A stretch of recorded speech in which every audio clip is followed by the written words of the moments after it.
Last minute of this trip ay ako nang ituloy kasi nga ako lang mag-isa.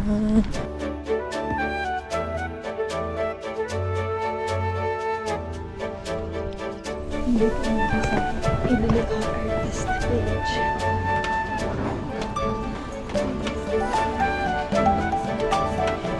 Kakalabas ko lang, kuya. Nandito ako sa may Rizal Park.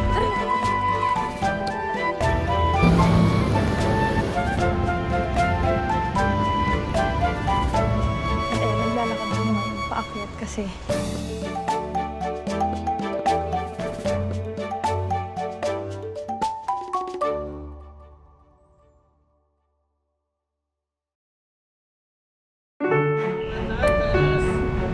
Good morning!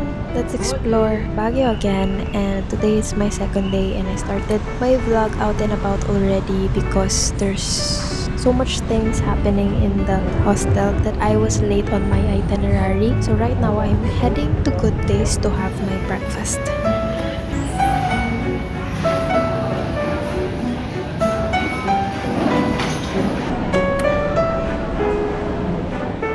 This is one of the restaurants you don't want to skip when you're in Baguio. I have this habit of mine that whenever I have food that I like, I won't try other dishes, especially if I'm alone. nandito ako ngayon sa Good Taste. Napakapal ata yung makeup ko. Ang layo ng nilakad ko from Golf Park to Good Taste. Medyo hindi ko kinakaya yung outfit ko ngayon kasi sobrang nahiya talaga ako pag ako lang mag-isa tas naka-aura kasi parang feeling ko ewan ko, feeling ko sa utak ko lang yun. So I'm trying to fight it off and wag makapag-make ng eye contact. In order ko is buttered chicken, tas yung dulce de leche. Guys, yung dulce de leche dito ang sarap. Bumili na ako ng buko juice. Ang main agenda natin ngayon is bumili ng water because I haven't drank water. Sana masarap yung food, which is feeling ko lagi namang masarap yung food dito.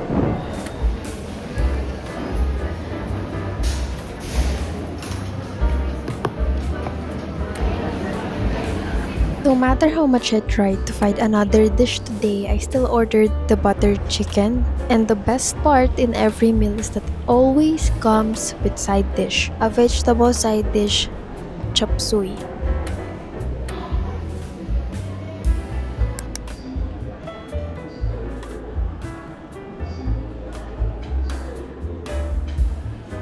I always love their vegetable side dishes, especially salads in other restaurants. It comes with a very distinct vinegar dressing or vinegar sauce that I always come back and I always remember that vegetable side dishes or vegetable salad in Baguio is always the best, the best.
I think just roaming around inside the museum can take up to 2 hours if you want. It's not actually allowed to take videos inside the gallery, but photos are good. I think one thing that I didn't expect in this museum is that it is vast and wide open. You can see the mountains, there's a view, and there's a side of this museum that you can literally see the ocean of La Union. Today was very cloudy.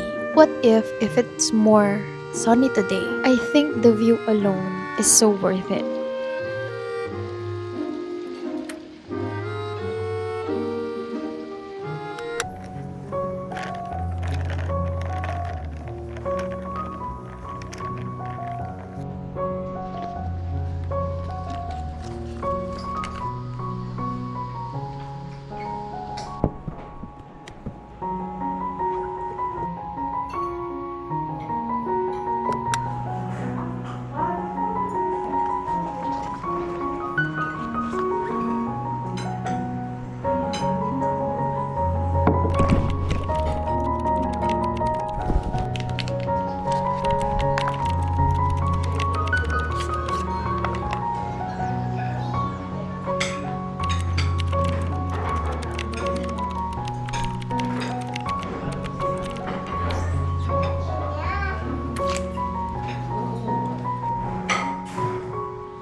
Tapos na ako sa Benka Museum. And ayan, naglalakad ako ngayon paakyat kasi ayon kay Ibadoya. And sabi niya, 5 minutes daw yung makakarating ka dun sa sakayan. So, tinatime ko yung sarili ko. Kung 5 minutes nga lang siya.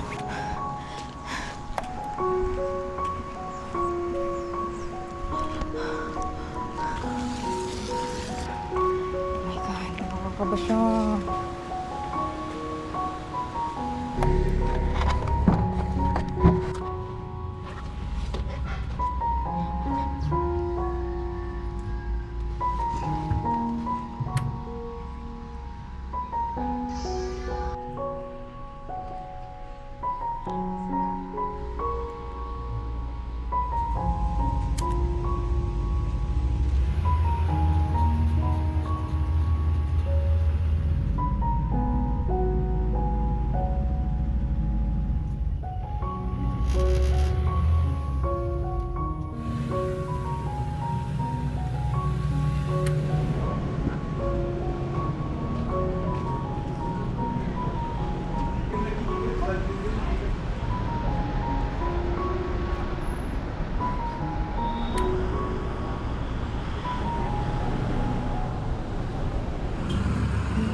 May non-coffee ka eh. Ito lang, tea. Matcha. Matcha na lang. For Yes. tourist Mm. from Manila.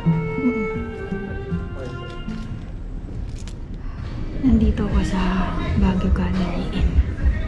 Hindi ko na-expect na may food. Kaya pala may chairs and tables in the middle of the gallery kasi may ano sila, may cafe.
Tapos na ako dito, sa Baguio Gallery. Nandito na ako ngayon sa sa labas. Nag-iintay ng taxi. Mga 5:33 na ngayon. Because I'm not going to walk that path again. Charis. In boots lang naman. If galing kayo ng session, tapos pupunta kayo ng dito, ay, huwag kayong magbuboots. Kasi naman, nagboots ako.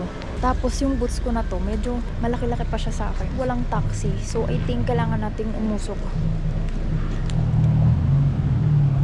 Maaga din pala ang rush hour dito. Mahirap sumakay ng taxi. And for the waiting talaga pag sasakay ka ng taxi.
decided na mag-walk na lang pa Harrison Road para sa night market. Yun ang agenda natin today. One of the things that I love doing in Baguio is going out at night because you can experience real cold weather, plus it's not that scary to be alone. Even though the night market can be pricey for what is being sold, but I still chose to experience this when I visit just because I feel like Baguio trip isn't complete without strolling in Baguio night market.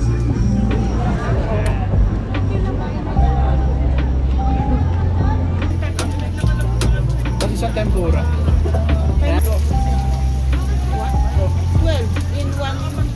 Hanggang.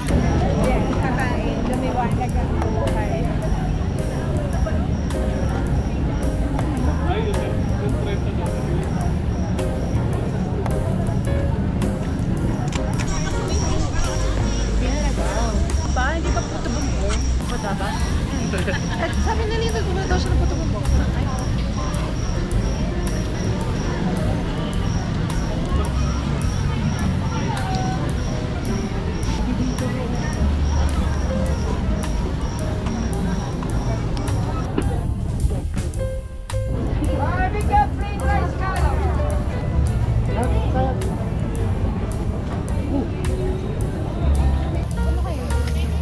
Ay, ano po yan? Ang pinagkaiba noon? Tapos noon.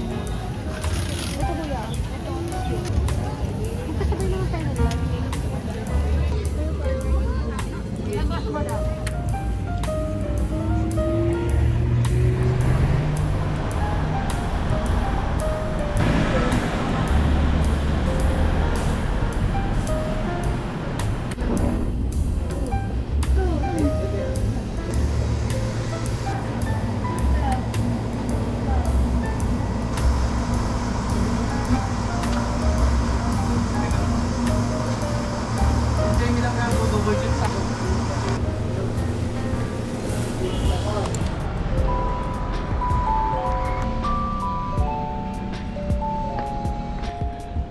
Tignan natin kung may upuan dun sa may over. Ay, mayroon. Okay, tara.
Tapos na ako sa Benka Museum.